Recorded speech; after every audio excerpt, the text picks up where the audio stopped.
the Big Slice Music Show, a very, very special edition of the show on That's Manchester TV. Please get in touch with the show, hashtag That's TV, at That's Manchester on Twitter. We've got a very special and a co-host. We've got Brian Mitchell joining us on the sofa. Hello.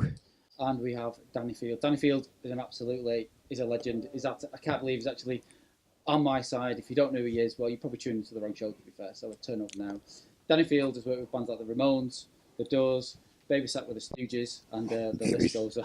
Melissa Locker from The Guardian refers to you as the coolest man you've never heard of. Yeah, that was a good one too. Yeah. It's a pleasure to be sat in SSR with you in Spirit Studio. My pleasure to be here with you. Obviously your book's just out. We've been poring over the pages. We've just seen you do the In Conversation with. The book's been, it's been really well received, Bennett. We love it. And, if we can kind of go back to the Ramones and kind of where it all started for you, It's not where it all started for me. It's where it all started for that product, that book. But yes, wherever you like. Where was your involvement then, Danny? When did you start? When did you get involved with the Ramones? When they started to pester me and hound me to come and see them, so I would write about them in a weekly column. I was doing a rock and roll column of gossip and what you should see, or who was good, or who was in town, and CBGB's scene was starting then with Patti Smith in television, and she was a friend then, and television was a very, very great band. And so the Ramones was envious and wanted to be, why can't we? I would picture Johnny saying to Tommy, hey, you're the manager, because he was the manager. He was there was the drummer and the manager. Why aren't we in this column? Call him up. And I was working at 16, and there would be, it's the Ramones band again. Jeez, okay. And you had to come and see us. You're really going to like us. We know you're really going to like us. And they was thirsty for you to go and see them and see what it was all about. Well, I kind of thought, I don't know, what is this, like a cha-cha band? It sounded, it's a mariachi. It sounded, and I don't mean to be, nationalistic or Anglo. It sounded like Latino or something. Yeah. But you know where it came from? They got it from, it was another great irony. It was the Nom de Hotel of Paul McCartney. He used the name Paul Ramon when he did not want to be. Of course he did. That's right. Of course. And they saw that, and they said, well, let's be the Ramones. Yeah. And I didn't know that, but I just didn't know anything about them. But okay. Just to put that in context, what year would that have been? What? When they were initially hassling you for... Oh, this would have been in the early mid-'70s, so 74, when the New York Dolls were at their height in New York. They stopped in 1974, that iteration of them did. So it would be 74, 75, I think. So the first time I saw them was 75. I think they started to bother me in 74. So when did they really get that traction then? Because I work with a lot of new music in Manchester, and you see them getting that traction. When is it when the penny finally dropped and going, these guys are they're going to be huge, they're going to be massive? But from the first second I saw them, I thought so. The world much happened, and I worked with them for 5 years, and then they fired me. I mean, politely, this is fired. They did not renew the management contract. So in a sense, you're gone, you're ditched, because they weren't selling any records. And yes, they sound like hit songs to me too. I mean, we all agreed on, Sheena's a punk rocker, what a great tune, and Sedated, well, this should be a hit. And people think they were hits, because Sedated sounds like this ought to be a hit. But it wasn't, because they were tarred with the Sex Pistols' anti-social mischief making. And they seemed, it's too dangerous. We're not going to encourage them because they're going to come here and puke on our console or something. As if, because the social political energy of British music then, which got to be called punk, was really more serious and pointed, and it had an enemy, and Ramones didn't. They were just funny. They just thought we're being funny. We're making fun of ourselves and our family, and with Thorazines, magazines, what can we do that's absurd? And I'm not sure that filtered across to the UK, though, because you were saying in conversation, weren't you, that there was there was something exotic about the New York scene. There was a real coolness about it, whereas it felt a bit raw in the UK. No, I didn't say that, and I didn't even mean to imply it. There were just many talented people. I think I said this, that even an average band sounded really good, and a good band sounded terrific, and a terrific band sounded like the universe that it was physical. It came at you, like being inside the body of a Martin guitar. And so, and the manager, Hilly Crystal, encouraged bands who had original material. And in the 70s, you were supposed to play someone else's hits. You were supposed to be a cover band. And so the New York Dolls came on. They did a bunch, but they were original. So there was, in the air, there was a wanting of new bands that wrote something new that sounded like others no one had sounded before and looked sort of modern, finally. New York downtown was relatively inexpensive, and it was tight, and there were places like Max's Kansas City where you could hang out, and it was full of poets and fashion designers and political people and celebrities, and there were Warhol people and freaks and stars, and you could all be in one place at one time. And sort of after that, New York got too big. It got a lot bigger, and then we had Studio 54, and there were suddenly thousands of these wonderful people instead of hundreds were manageable.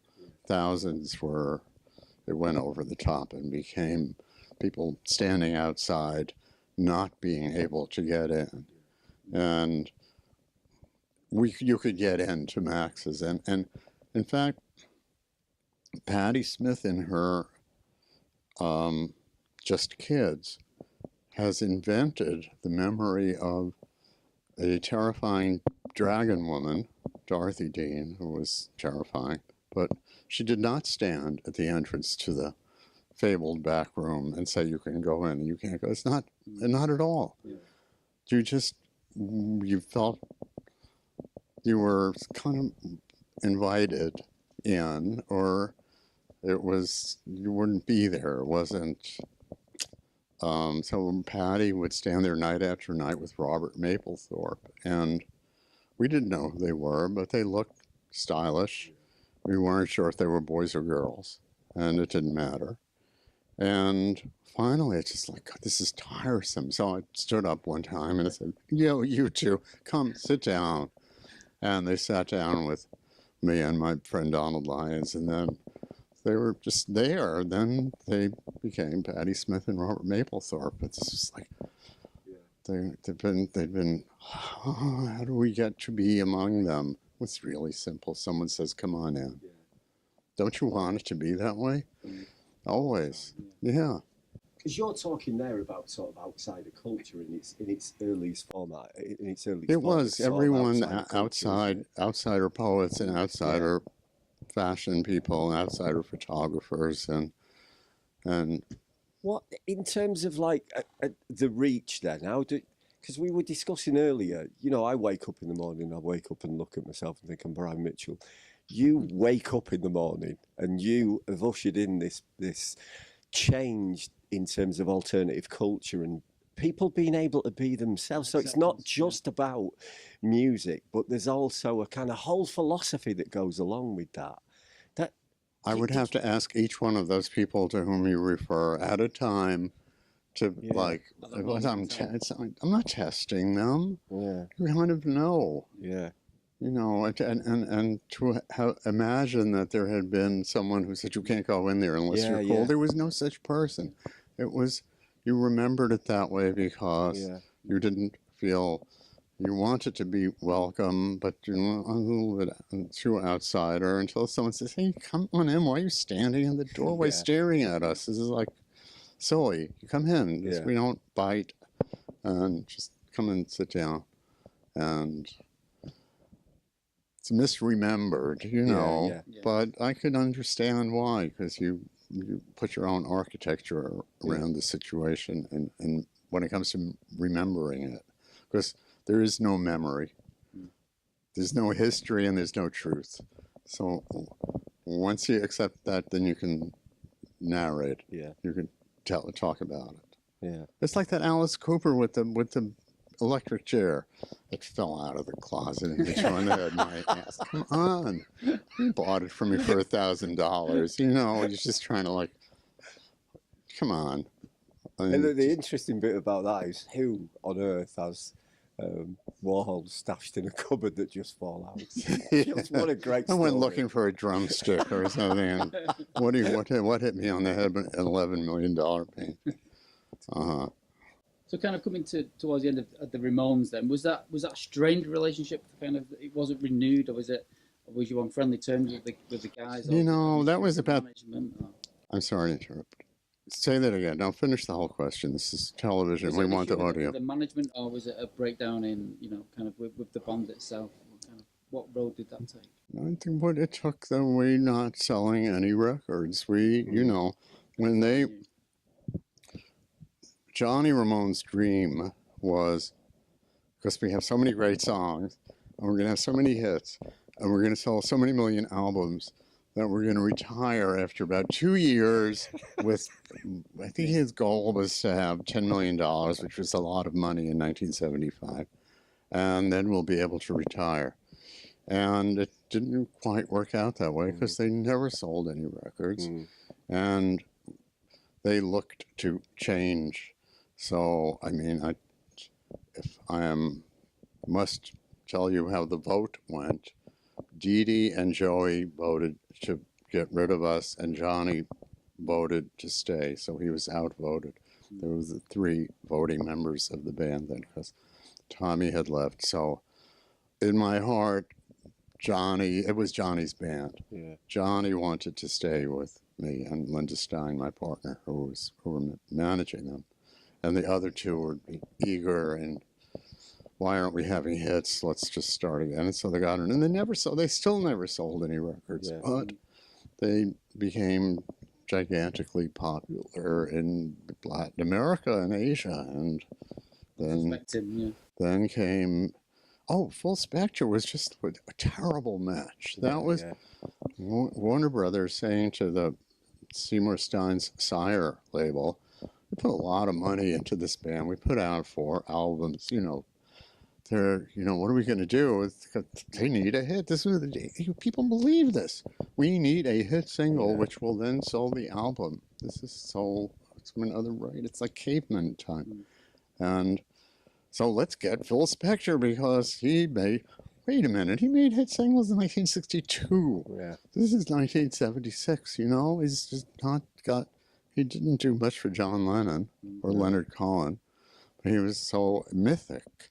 And Joey loved, that was the music he grew up on, was the Ronettes. So they got Phil Spector. It was just the worst match in the world, because he would say, let's try that, do that again, that opening chord. And Johnny's like, we don't do anything again. This is perfect. You know, by the time we are playing this for anyone else, it's perfect. If it's on stage or it's in a recording studio. And he would do 50 to 70 takes on, let's do that again. And they were going crazy. They are the designers and creators and molders of their sound and their music. And he's a great genius at doing another kind of sound and music, but it was a bad fit, and there was still didn't have a single, you know. And that first album was a real slow burner, wasn't it? Well, 39 years to go gold. That's got to be. 6,000 sold in year one. Yeah, 6,000 to make, and then 39 years to be gold. Yes, 39 years. And it's on every list of the most important albums of all time, and changed the world or changed, and still no one bought it. So what does that tell you? Yeah. And then that they became multi-millionaires from a few, hey ho, let's go, from TV commercials. Yeah. You know, they're just, and Green Day and bands like that who were commercially successful, but with that formula, that propulsion yeah, in the music, you know. And now all music sounds like the Ramones to me. You turn on a late night talk show, and that's the music that a little band plays to warm up the audience for the comedian host. Yeah, yeah. You know, it is like the music of today. And I suppose also it's when does it tilt from, because the logo itself is iconic, isn't it? And it's isn't that nice? I mean, all parts of them work without. Yeah. And the band's image is like equally iconic, I mean, you just T-shirt as well. You know, people I think wear the T-shirt, and a lot of them don't know the band. A lot of them, I'm guaranteed, 95% know, but they know it's cool. It's style. It's cool, and it was cool last year, 20 years ago, and 20 years from now because it's a great graphic. Yeah. But and wait a minute, it's a band. What are we talking about graphics? They're supposed to be making... No, it's everything. Yeah. It's everything. Yeah. And a lot of the images in the book, the photographs catch the band in such a lovely way, don't they? You know, like the band look alive in all those images, in really nicely captured images. Oh, thank you. You know, we trusted each other, you know. I think that comes through loud and clear in the photographs. It's because you see they are frequently ambushed, and they're doing something else, like checking their nails or something. And if there were another photographer there, I mean, who dared to be there, I would call security and have them thrown out. You can't be here in this dressing room. These are my boys. You know, put that camera away or get out, or just get out. But if it's me, I can do it. So. And it was going through the press was always through yourself and the images that you took at that time, or? No, there were lots of great. You know, some of the best pictures of them are other photographers. They're great photographers around, and they were. So how many photographs did you actually take during that period? I mean, I know that's a ridiculous question. No, it's not. I mean, I know how many rolls of film. There were about 120 rolls of film, so it's times 36. So it's it's 3,000, 4,000. Yeah. Yeah. And how did you distill all that? Well, someone else did. Oh. The person who wanted to publish what was the original limited edition of this went through them and picked them out, and then I had to write about them. This is really hard. You know, it's 40 years ago. They're all dead. Yeah. I don't remember. You know, where over them images, does it bring up a lot of emotions when you're pouring over them pictures? No. Come into the book. No, it's an awareness that you are still working for them. Yeah. You know, and I always put it that way. I'm not managing them. I'm working with them or for them. I'm not the boss. And so here, I worked for them 40 years ago and took those pictures, and now it's 2014, and we need words to go with them. So, and the publisher, I've been sitting at a table at my Airbnb in London, and the publisher is sitting there, come on, we've already pressed, we need it, finish. And you have to put a period on it and send it away. And I kind of don't mind anything I said there. I mean, because you look at it. Because the picture's taken, you press the button, you know, the words they're my words, except for a few people who say, you know, what was it like then? Or so there were a few outsiders commenting, but that's the hardest part. It's not just press a button. This is like write words to complement with an E this image, you know, or give more information, or you know more about them than is seen in this image. So spill some beans. Tell us what it was like. Yeah. I mean, we're a new music show in Manchester. You know, kind of looking back over the industry and your years and your experience, how is that comparable to the music industry now? Is it identifiable? Is it changed much? So changed. I can't. I have no. I like YouTubes of Tomorrowland festivals. I think that's, if I were now starting, and I don't know if I would start in the music business because there isn't one, but I mean, you see how accidental it was, and accidentally answered the wrong ad. They didn't want me. They wanted someone who knew about music. Yeah. So I lied. A happy accident along the way, I guess. And then everything else sort of falls in. So, you know, but you have to do a good job. Yeah. And so I love Paul Kalkbrenner. Do you know who he is? Do you know who he is? Anyone in this room you see?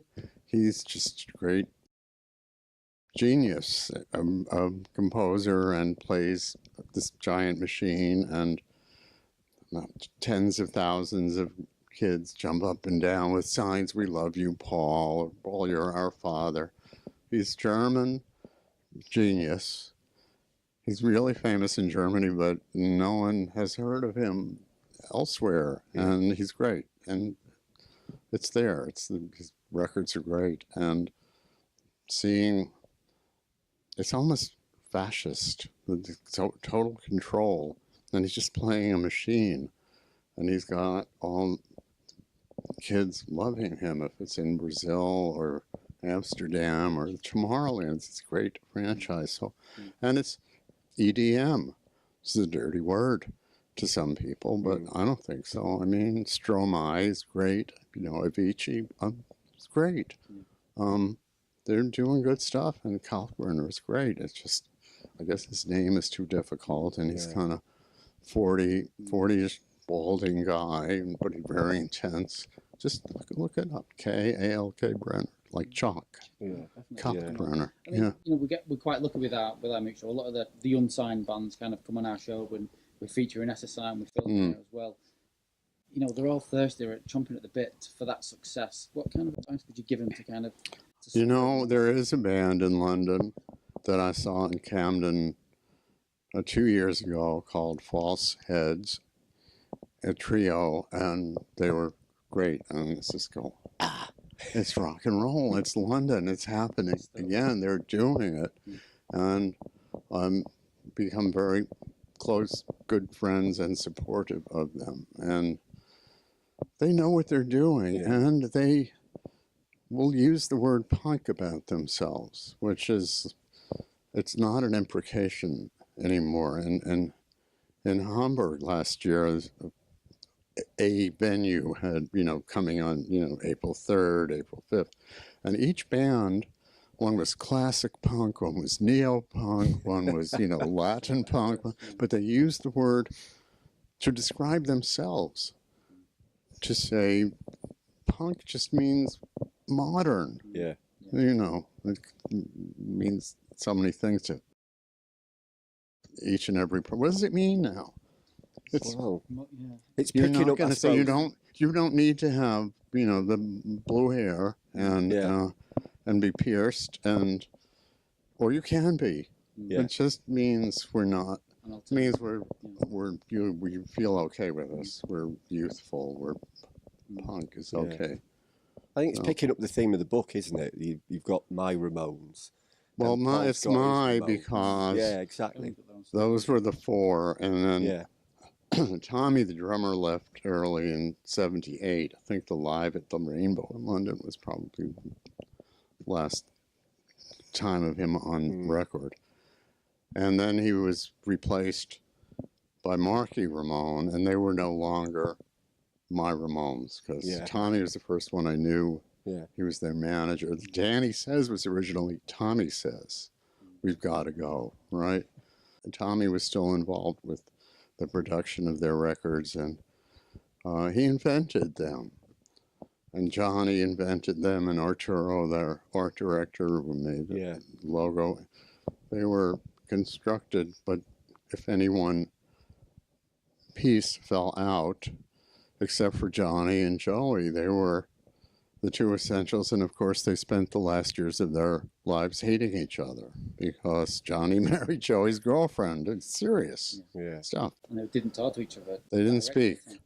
They traveled in a van and would not speak. They had needed a third person for me to talk to. You were Johnny and Joey. I would say ask Johnny if he's read the proposed list for the tour of France, and then you would have to say that to him, and then you would answer, and you would have to tell me what you said. It was making me crazy. So I was kind of glad to be gone.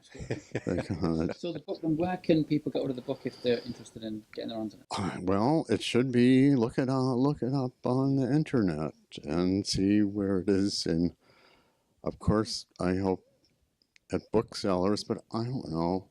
Wherever, go to your local bookstore and ask for it. All good booksellers and some bad ones there. too. I mean, it's really cool. Publisher, Real Art Press, is extremely cool. Just look them up and see what their titles are. Oh, I want this book. Oh, I want that book. Behind the Scenes of the Making of Rosemary's Baby. It's one of their books. Oh, what a good idea. That sounds like, that's not like any book I know. It's not average. It's pretty cool. It's true. Well, thanks very much, Danny. Sure. Thank you, guys. That's Manchester TV SSR, very, very special show. So thank you for coming on. It's been an absolute joy, honestly. My joy. The joy has been all mine. Thank you so all much. mine, I swear. This is Danny Field in Conversation at SSR.